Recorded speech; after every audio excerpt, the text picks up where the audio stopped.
बिस्मिल्लाहिर्रहमानिर्रहीम। दो टोक के साथ मैं हूं मज़हर अब्बास। सिंध पाकिस्तान की तहजीबी दर्जगाह, सिंध पाकिस्तान की सियासी दर्जगाह, सिंध जिसने पाकिस्तान को नामवर सियासतदान दिए, सिंध जिसने पाकिस्तान को नामवर खिलाड़ी दिए, सिंध जिसने पाकिस्तान को नामवर अदाकार दिए, सिंध बानिए पाकिस्तान की सरजमीन, सिंध एटमी प्रोग्राम के खालिक की सरजमीन, सिंध आलम इस्लाम की पहली खातून वज़ीर आज़म की सरजमीन। क्या वजह है कि सिंध आज बंजर है? क्या वजह है कि सिंध की तालीमी दर्जगाहें आज वो दर्जगाहें नहीं रहीं जो आज से 20, 25, 30 साल पहले होती थी? क्या वजह है कि बाज़ इशूज़ नारेबाजी की हद तक रहे लेकिन सिंध को तरक्की नहीं दी गई? पाकिस्तान की सबसे बड़ी सियासी जमात का ताल्लुक़ सिंध से है। पाकिस्तान की सबसे बड़ी सियासी जमात पाकिस्तान पीपल्स पार्टी 4 मरतबा बरसर इख्तिदार आई। 1 मरतबा उसने अपना टेन्योर पूरा किया और 2 मरतबा उसको बग़ैर टेन्योर पूरा किए डिसमिस कर दिया गया। लेकिन इस दौरान सिंध को कितनी तरक्की दी गई? सिंध का कौन सा शहर है जिसको हम मॉडल शहर कह सकते हैं? तो क्या वजह है कि कालाबाग डैम जैसे इशूज़ या NFC जैसे इशूज़ जो है जिस पे बहुत ज़्यादा सियासत की जाती है, कालाबाग डैम नहीं बना और नहीं बनेगा तो सिंध को क्या फ़ायदा होगा, और कालाबाग डैम बन गया तो सिंध को मज़ीद कितना नुकसान पहुंचेगा, और इस नुकसान का अज़ाला कौन करेगा और इसकी ज़िम्मेदारी किसकी होगी? सिंध को आग लग गई सिंध के चिराग से।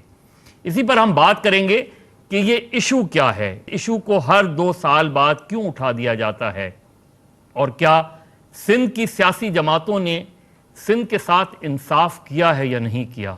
इस पर बात करेंगे। हमारे साथ मौजूद हैं सूबाई वज़ीर power and irrigation Murad Ali Shah साहब। आप बहुत ज़्यादा इस हवाले से, फाइनेंस के हवाले से आपका बड़ा नाम है और बहुत ज़्यादा मेहनती लेजिस्लेचर जो पाकिस्तान में हैं उनमें से आपका नाम लिया जाता है। और मेरे दाएँ जानिब हैं अयाज पलीजो साहब, अवामी तहरीक के सरबराह, रसूल बख्श पलीजो के साहिबजादे, और बहुत एडुकेट भी हैं और बहुत ज़्यादा इनकी तकारीर अपनी जगह हैं।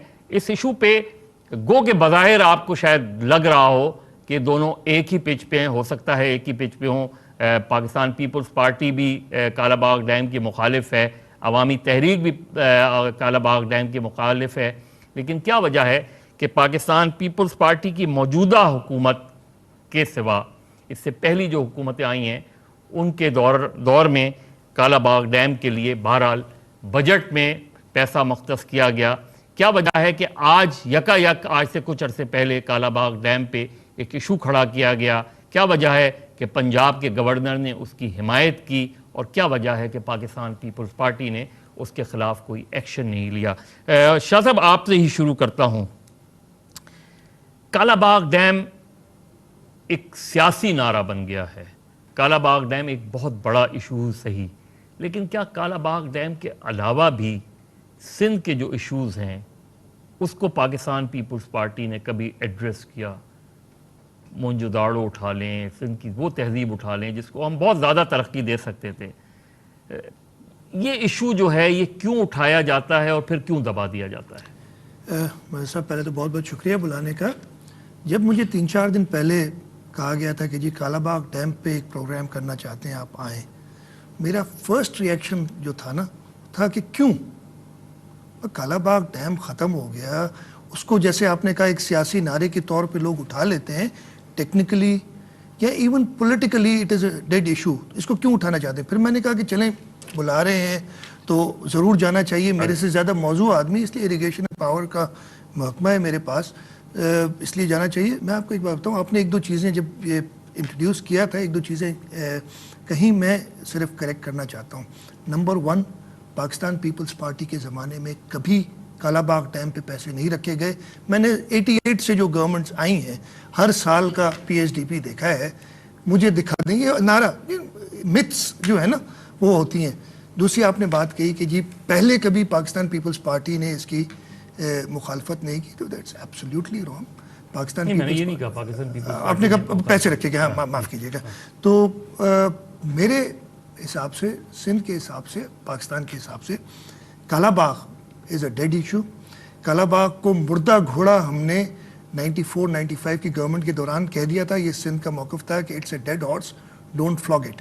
ये ऑफिशियल पेपर्स हैं जो मैंने देखे हैं।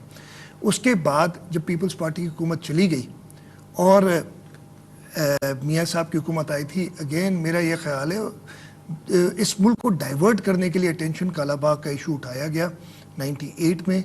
उस वक्त शहीद मोहतरमा बेनज़ीर भुट्टो ने खुद जाके उसके ख़िलाफ़ धरना दिया और once and for all clear कर दिया कि पाकिस्तान पीपल्स पार्टी ना सिर्फ हुकूमत में बल्कि अपोजिशन में हर वक्त इसके ख़िलाफ़ है। और जैसे ये हुकूमत आई थी उसके बाद जनरल मुशर्रफ ने भी इसकी बड़ी कोशिशें की, ज़्यादा डिटेल में मैं नहीं जाता। उसके बाद जैसे ही पाकिस्तान पीपल्स पार्टी की हुकूमत आई, शुरू में ही कह दिया गया था कि जी काला बाग डैम, उसके हमारे हिसाब से तो technically and if you talk on that वो भी बात हो सकती है, फीजिबल नहीं है वो प्रोजेक्ट। कहा जी पॉलिटिकली चारों सूबों की इसमें हमांगी नहीं है, 3 सूबे इसके खिलाफ दोबारा हैं। करारदाद पेश करने की जरूरत क्यों पेश की सिंध असेंबली में रीइटरेट किया। मेरा ख्याल था, मेरा पर्सनल ओपिनियन अगर आप लेंगे तो कोई ज़रूरत नहीं थी, इट्स अ डेड इशू।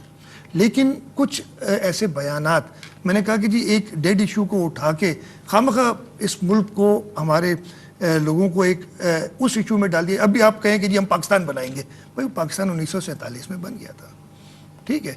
यहाँ कोई ऐसा और इशू उठा के ले आए तो वो ये काला बाग डैम बिल्कुल डेड इशू। जो आपने मैंने बताया कि जैसे ही हुकूमत आई थी, हमारे प्राइम मिनिस्टर साहब, प्रेसिडेंट साहब, federal minister of water and power तीनों कह चुके हैं कि जी काला बाग डैम इसलिए कि वो जो कह रहे कि ये इत्तेफाक राय नहीं है सूबों का, इसलिए नहीं बनेगा। मैं as a responsible spokesperson of the provincial government, as the minister for irrigation and power, मैं असेंबली के फ्लोर पे कई बार कह चुका हूँ कि जी काला बाग डैम नहीं बनेगा, एटलीस्ट जब तक पाकिस्तान पीपल्स पार्टी की हुकूमत नहीं बनेगा। और मैंने हल किया, जो चाहते हैं कि जी काला बाग डैम ना बने वो पाकिस्तान पीपल्स पार्टी की हुकूमत की दुआ करते रहें। अगर कोई और आ जाता है, बिकॉज इन द पास्ट होता रहा है कि फिर ये इशू खड़ा करते हैं कोई। ये सब क्या वाकई ये जिस तरह मुराद अली शाह कह रहे हैं कि पाकिस्तान पीपल्स पार्टी ने कभी भी काला बाग डैम के लिए बजट मुख्तस नहीं किया और कभी भी पाकिस्तान पीपल्स पार्टी का कांस्टेंट स्टैंड ये रहा है, तो फिर कौम परस्त जमातें जो हैं वो पाकिस्तान पीपल्स पार्टी को इस हवाले से क्यों अक्यूज़ करती हैं? मेरे ख्याल में मज़हर साहब, अक्यूज़ करने की जो बुनियादी वजह यह है कि इस मामले को जब डेड इशू समझा जाता है तो उसको वंस एंड ऑल ख़त्म क्यों नहीं किया जाता। यानी अगर कौमी असम्बली में अपना सदर मुमलिकत इलेक्ट करने के लिए वोट्स हैं, अगर कौमी असम्बली में 18th अमेंडमेंट लाने के लिए वोट्स हैं इतनी तादाद में कि एक मुतफ़िका करारदाद या अक्सरियत राय के साथ करारदाद लाई जा सके, तो क्या काला बाग डैम की मुखालफत में नेशनल असम्बली में रेजोल्यूशन ला के इसको हमेशा के लिए ख़त्म नहीं किया जा सकता? हालांकि कौमी असम्बली में जो कोएलिशन है उसमें जो 4 पार्टीज़ हैं, पीपल्स पार्टी के साथ अवामी नेशनल पार्टी, मुत्तहिदा कौमी मूवमेंट और JUI, उन तीनों बाकी पीपल्स पार्टी के अलावा उन पार्टीज़ का भी मौक़िफ़ यही है कि काला बाग डैम नहीं होना चाहिए। तो जब चारों पार्टीज़ के पास रिक्वायर्ड नंबर में वोट्स हैं तो क्यों नहीं किया जाता? एक बात। दूसरी बात कि रिकॉर्ड पे है कि एक दफ़ा खुद मोहतरमा ने कहा था कि काला बाग डैम अगर इंडस डैम के नाम से बनाया जाए तो उस सिलसिले में फिर क्या सिंध के लोगों को एतराज़ात रहेंगे। इनकी स्टेटमेंट है, आप नेट पे जाएंगे, सर्च करेंगे, यू विल फाइंड इट, आप गूगल करें, आप देख लेंगे। मगर यह भी सही है मुराद अली शाह साहब की बात कि उसके बाद जो फार्मर गवर्नमेंट थी मियाँ नवाज शरीफ साहब की, उसमें जब मियाँ नवाज शरीफ साहब ने यह स्टैंड लिया तो बेनज़ीर साहिबा ने और रसूल बख्श पलीजो साहब ने और दूसरे लोगों ने मिलकर ओबावड़ो के पास एक धरना ऑर्गेनाइज किया जिसमें मोहतरमा खुद मौजूद थी, पीपल्स पार्टी मौजूद थी, उसको अपोज किया गया। मगर मैं एक दूसरे नुक्ते नज़र को आपके सामने लाना चाहूँगा कि आप कह रहे हैं कि जब मुर्दा इशू है तो फिर हर 2 साल के बाद क्यों सरफेस हो जाता है। मैं समझता हूँ कि एस्टेब्लिशमेंट और पावर्स दैट मैटर, उनकी पॉलिसी यह है कि सिंध के लोगों की अटेंशन बार बार डाइवर्ट की जाए। उनकी जो प्राइम कंसर्न्स हैं अगर वो उनको एड्रेस करने जाएं, मसलन सिंध में इस वक्त बड़ा इशू क्या है? काला बाग डैम नहीं है, इस वक्त सिंध में पानी नहीं है। कोटरी बैराज से नीचे, सखर से नीचे पानी नहीं है। ठट्टा, बदीन, उमरकोट, मीरपुर खास, दादू, हैदराबाद ज़िले, खुद लाड़काना, कंदकोट, सखर, शिकारपुर, सांगड़ तबाही के धाने पर हैं। लोग भूखे मर रहे हैं, लोगों के पास पीने के लिए पानी नहीं है, जानवर लोग बेच रहे हैं, जानवर मरियल होकर हड्डियों का ढांचा बन गए। अब लोग उसके लिए जो किराए करें कि पंजाब کے جو رولرز ہیں یا اسٹیبلشمنٹ ہمارا پانی لے جا رہی ہے, ہمیں اپنے حصے کا پانی نہیں مل رہا. 1991 اکارڈ جس کو لوگوں نے کبھی قبول نہیں کیا, اس کے حوالے سے بھی پانی نہیں مل رہا.